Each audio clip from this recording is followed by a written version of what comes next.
What's going on, everybody? Welcome back to GmiasWorld. Today we're going to be talking about something that a lot of you guys brought up when I showed you guys the nano detection situation.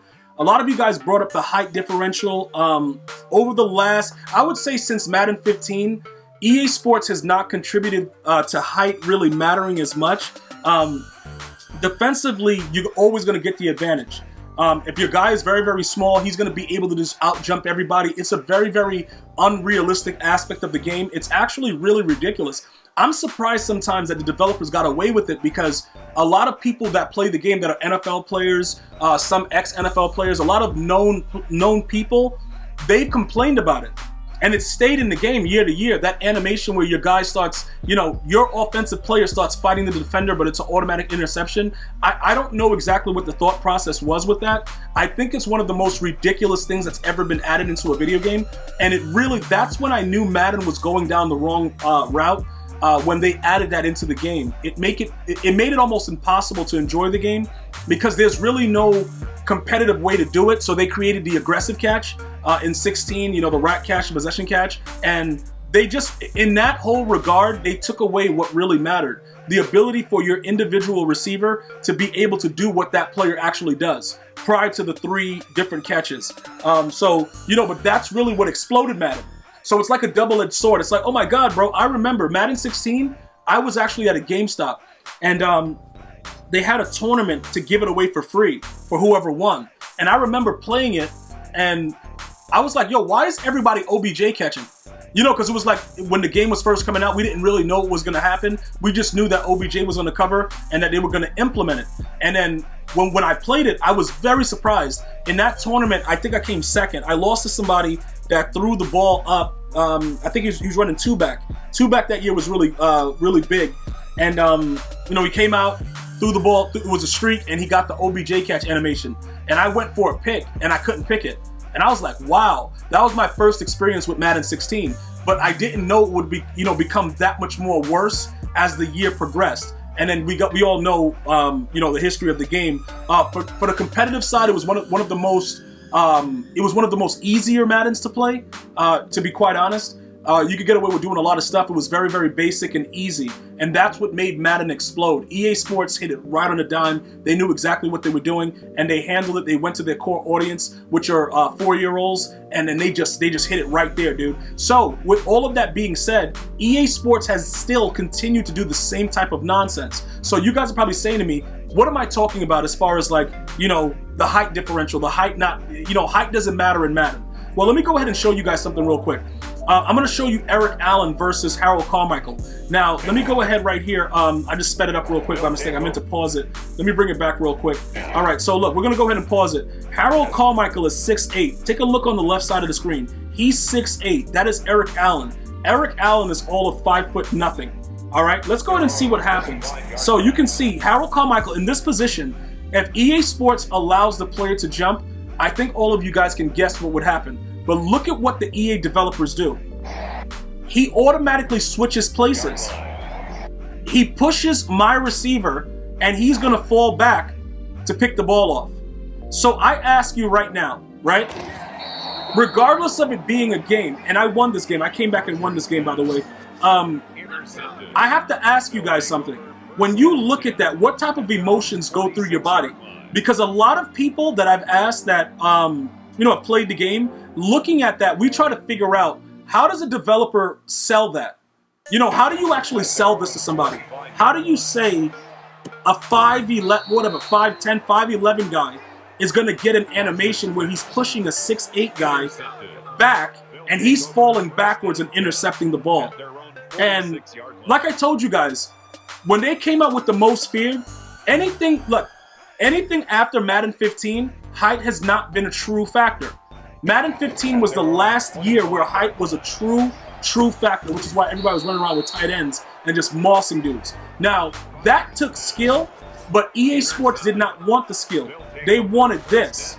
So this is a very important thing that I want you guys to understand, because you guys are asking me and leaving feedback, and I went through this. I actually went and got to Harold Carmichael based on comments of you guys telling me, yo, Gmia, I know you talk about it a lot, but height really doesn't matter in Madden. And I said to myself, you know what? You guys are absolutely right. Let me go put together Harold Carmichael and see what EA Sports is up to, even this late in the year. So when we look at this aspect of the game, like I said, I want to know what your feeling is about watching that happen. Like, to just see it visibly, like, you know, like how when, you know, somebody can say something to you, like, yo, bro, I can't believe it, dude. I was going for a streak and Eric Allen picked me off. You be like, yo, shut up, dude. You liar. Bro, liar, pants on fire, though. But listen, there's no lies intended in this, bro. There's no lies detected. EA Sports actually made this a thing for the last 5 years of Madden. This is a real, look at what's going on. This is a real thing. Eric Allen is 4'2". I know his height is going to change throughout the video, but you guys get what I'm saying. I don't understand how they could have got... Dude, they've been getting away with this for all this time. Look, this is all I'm going to say, right? Common sense. Even if you let them both go for the ball and you make him fight and knock it out, which we've seen undersized corners be able to do, and we've seen EA Sports be able to do that in previous Maddens, where a guy that's a little bit undersized can go up and jump. This animation, however, doesn't make any sense. This right here, I don't know how or why or who came up with this situation, but this is unacceptable. So the reason that I'm explaining that to you before I get into the next segment is because you have to understand and grasp that. So for those of you guys that were writing the comments and like, yo, Gmi, can you answer this and this? How do you feel about the height, stuff like that? I think you guys know how I feel about it after I'm showing you guys this. Because Harold Carmichael right now is garbage. He's 93 speed and he's outdated. But I've been still winning, I just won a Super Bowl with him and stuff like that during the live stream. So it doesn't really matter. If you know how to use the players, you can still win. Because, most of these guys are bums in Madden, right? So look, here we go. Now that you've seen that, let's go take a look at the actual numbers. So that way it can kind of get through your brain and make you see exactly what's going on. Also, the reasoning behind why EA Sports split up streak specialists into deep, out, deep, in, and all that stuff, I'm not going to say it's me, because I don't ever want to take the credit for it, but I showed you guys that mossing was the easiest thing to do in 20. It got out, people got crazy. I had weirdos saying, yo, bro, they know how to stop the streak, but then the streak just got more powerful. It doesn't really matter about that aspect of it. They had to make it more difficult, which is why they split it up the way that they did. Instead of just giving a streak specialist, now it's split up so that way you have to waste AP if you want to moss somebody. Or what you can do is play like a lot of these other guys. Some of my viewers tell me, yo, Gmi, bro, I put deep out, deep in on, and I just throw it up for grabs. And I respect them saying that because at least they're letting me know they don't care about anything. And that's honesty. Honesty is always the best policy. So with them telling me that, I have to now make a decision. I have to see, can Harold Carmichael go out there and handle business? And I just showed you what happened with it. I just showed you exactly what was going on. Now, has he mossed for me after that? Yes, I've mossed with him. You guys know I'm always doing the Gmi streak. That's why I have the big guys on the outside, right? So he's mossed and stuff like that, but I'm just saying, in certain situations where you're not able to counter the EA Sports predetermined animation, you're going to get that regardless of the, of the height of the corner that's playing. And typically with this, it's kind of weird that even when we had the most feared promo that I referenced it earlier, guys that were 7 foot and 8 foot were getting picked off by the regular standard 5'11" corners.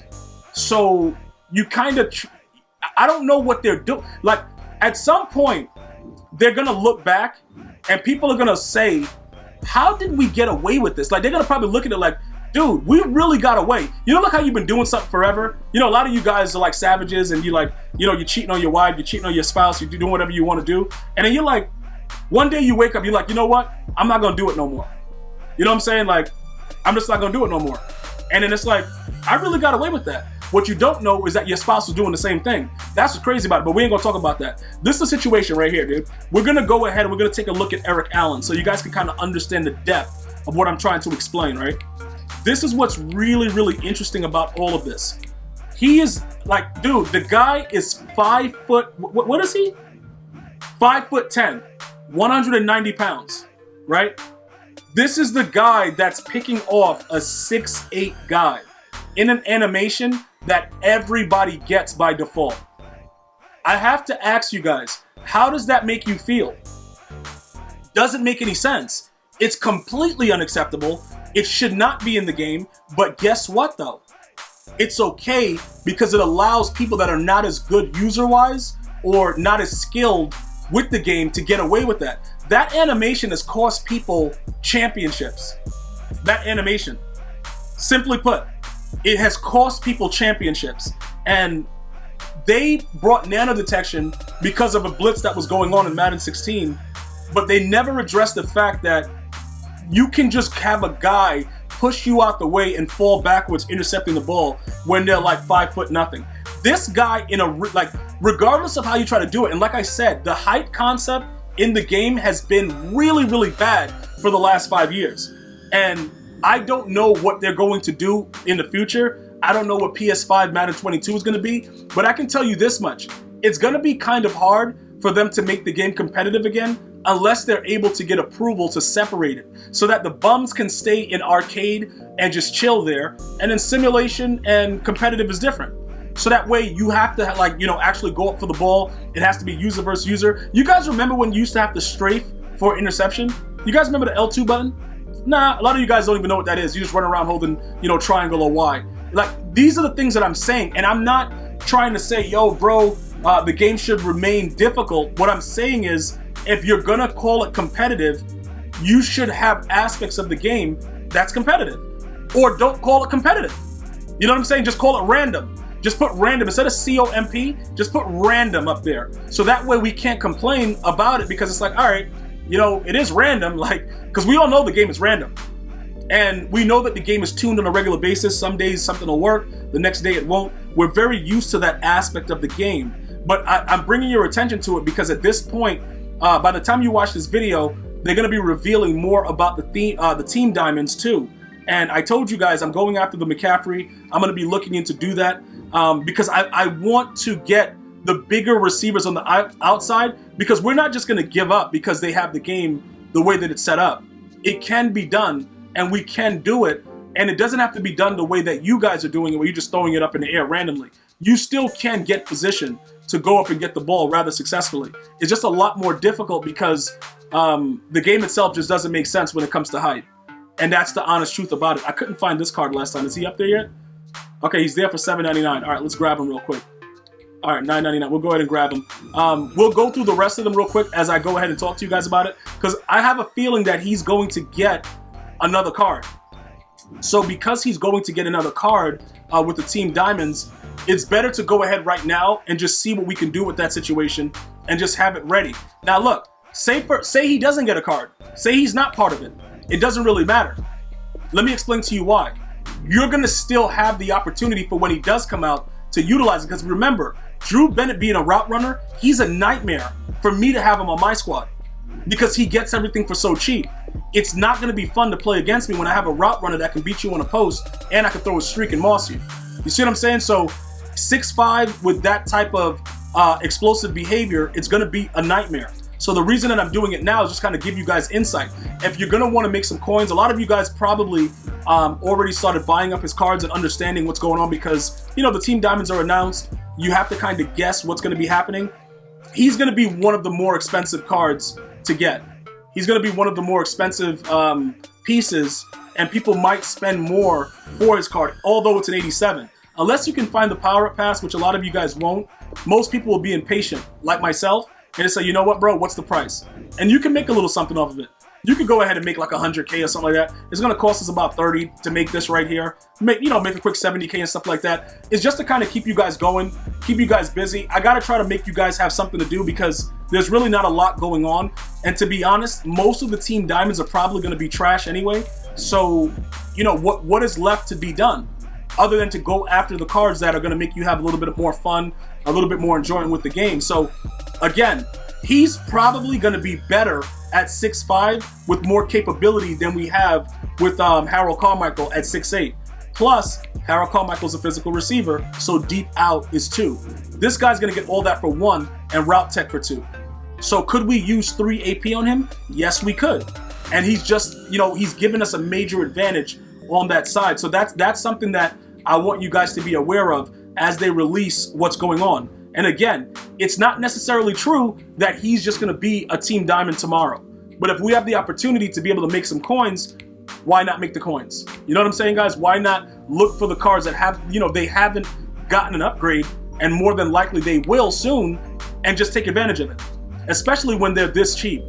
Okay, so just think about it like that with him being a route runner, him getting all the deep out, deep in stuff like that for one with his upgrade. I will point this out though, because his last card is so old, you're gonna spend like 20-something thousand training or more.